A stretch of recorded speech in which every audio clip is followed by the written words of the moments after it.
Favourite serials இனி டிவிக்கு முன்பே சன் நெக்ஸ்ட் ஆப்ல ஜாலியா எல்லாருக்கும் முன்னாடியே பாருங்க. இப்பவே சன் நெக்ஸ்ட் ஆப்பை டவுன்லோட் பண்ணி சப்ஸ்கிரைப் பண்ணுங்க. டாக்டர் டாக்டர் என்ன டாக்டர், என் குழந்தை ரொம்ப நேரமா அழுதுட்டே இருக்கான். எவ்வளவு சமாதானப்படுத்தினாலும் அழுக நிப்பாட்டவே மாட்டேங்கிறான்.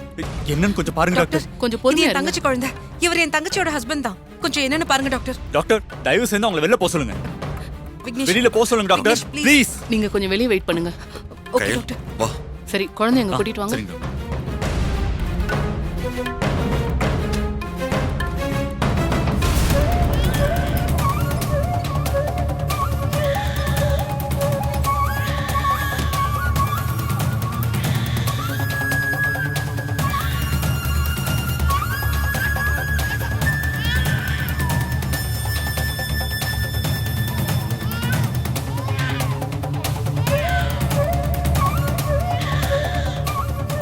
குழந்தை இப்படி அழறானா ஒண்ணு பசியில இருக்கணும், இல்ல எதையாவது பத்தி பயந்துருக்கணும்.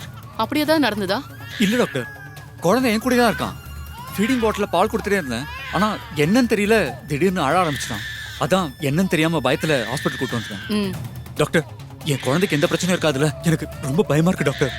டென்ஷன் ஆகாதீங்க, நான் என்னன்னு செக் பண்றேன். கொஞ்சம் வெளிய வெயிட் பண்ணுங்க. டாக்டர், என் குழந்தைக்கு எதுவும் ஆகாம பாத்துக்கோங்க டாக்டர். நான் பாத்துக்கிறேன், நீங்க கொஞ்சம் வெளிய வெயிட் பண்ணுங்க. ம்.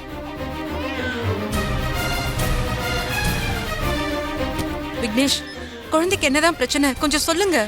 குழந்தை எதுக்காக இப்படி அழுவுறான்? உங்ககிட்ட சொல்லணும்னு எனக்கு அவசியமே இல்ல. அவன் ஏன் குழந்தை, அவனுக்கு என்ன ஆனாலும் நான் அவனை பாத்துப்பேன். விக்னேஷ், ஏன் இப்படி பண்றீங்க? எங்க மேல இருக்கிற கோவத்தை தூக்கி போடுங்க. குழந்தைய ஹாஸ்பிட்டல் கூட்டிட்டு வந்திருக்கீங்கங்கிற பதட்டத்துல கேட்டுட்டு இருக்கேன். நீங்க பதில் சொல்லாம உங்க வேலையை பாருங்கன்னு சொன்னா என்ன அர்த்தம்? இந்த விஷயத்துல நீங்க தலையிடாதீங்கன்னு அர்த்தம். என் புள்ளைக்கு என்ன ஆனாலும் அது என்னால பாத்துக்க முடியுங்க. உங்களுக்கு எதுக்கு நான் சொல்லணும்? ஏன் இப்படி புரிஞ்சுக்காம பேசுறீங்க? குழந்தைக்கு என்னாச்சு? ஏன் அழுவுறான்? உங்க வேலையை பாத்துட்டு போங்க. விக்னேஷ், விக்னேஷ், இரு.